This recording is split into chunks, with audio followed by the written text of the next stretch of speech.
A friend of mine had a birthday dinner last year. Nothing huge, just a small gathering at a restaurant with around 12 people. The table had been reserved weeks in advance. One of the guests had more than 8,000 followers on social media. Before the dinner even started, he was already posting about it. Countdown stories, teasers, the whole thing. But when the evening actually happened, something strange became obvious. He spent most of the night with his phone in his hand, taking pictures of the food, recording short videos, checking who had viewed his story, refreshing the screen over and over. At the end of the night, the person whose birthday it was said something quietly, not directly to him, just to the rest of us.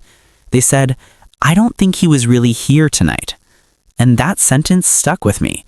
8,000 strangers on the internet got a polished version of that dinner, but the 12 people sitting at the table got far less of that guest than they were supposed to. Meanwhile, another guest never touched his phone once. He talked to everyone, he asked questions, he remembered details about people's lives from conversations months earlier. He didn't post a single photo, he didn't record a single moment. The next morning, the birthday person sent him a message, just to say it meant a lot that he actually came. That contrast is what I want to explore today. Why some people feel a constant urge to document their lives online, while others never feel that pull at all, or sometimes walk away from it completely. And the psychology behind that difference is more interesting than most people realize. Let's start with the uncomfortable truth. Not everyone leaves social media because they are calm, enlightened, or perfectly self-aware. Sometimes people leave because something pushed them away. A breakup, a difficult period of depression, a moment where the distance between their real life and everyone else's highlight reel became too painful to ignore. Maybe someone shared something honest and vulnerable and it was ignored or misunderstood, and that experience leaves a mark. For many people, leaving social media wasn't a carefully planned decision. It felt more like self-protection, and that's important to acknowledge, because the idea that private people are simply more evolved is a little too simple. Sometimes they're just people who got burned by the system and decided not to return, and that's a completely valid experience. But what becomes interesting is what happens afterward, because many people who leave describe something unexpected. A few weeks later, things become quiet. Not the fear of missing out people often talk about, almost the opposite. It feels like a constant background noise suddenly disappears, and only then do you realize how loud it had been.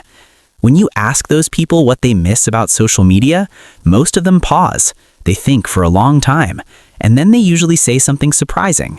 "I don't really miss it." Research actually supports this feeling. A study published in the Journal of Consumer Research discovered something fascinating. When people expect that they will share an experience online, they actually enjoy that experience less, even before posting anything. Just preparing to document the moment changes how we experience it. Part of your attention shifts. You're no longer fully inside the moment. You're also thinking about how to present it, how it will look, how it will be perceived. And those two processes compete with each other. As a result, the memory becomes weaker. The emotional connection becomes thinner. People who choose to not share everything often sensed that cost long before they could explain it scientifically, so eventually they stopped paying it. Interestingly, people who live more privately are often viewed with suspicion. Others may ask what they're hiding, why they're so quiet. In a culture built around visibility, choosing not to perform can seem unusual, but psychology offers a different perspective. There's a concept called private self-consciousness. It describes people who focus more on their inner world, their thoughts, their feelings, their personal interpretations, instead of constantly monitoring how others perceive them. These individuals are not disconnected from the world. In many ways, they're actually more connected, just internally. They ask themselves, what do I actually think about this? Instead of, how does this make me look? In a society optimized for external approval, that orientation can feel strange, but it's not a flaw. Over time, it can create something extremely valuable, a sense of identity that doesn't depend on constant validation. Most people are running a background process all the time, checking reactions, checking feedback, checking whether others approve. Private individuals often reduce that process, sometimes intentionally, sometimes simply because it never felt natural to them. That choice does come with social consequences. When you stop posting, you become harder to track. People who stayed connected through your updates now have to reach out directly, and many of them don't. Some friendships quietly fade away. That can be painful, but something else often happens at the same time.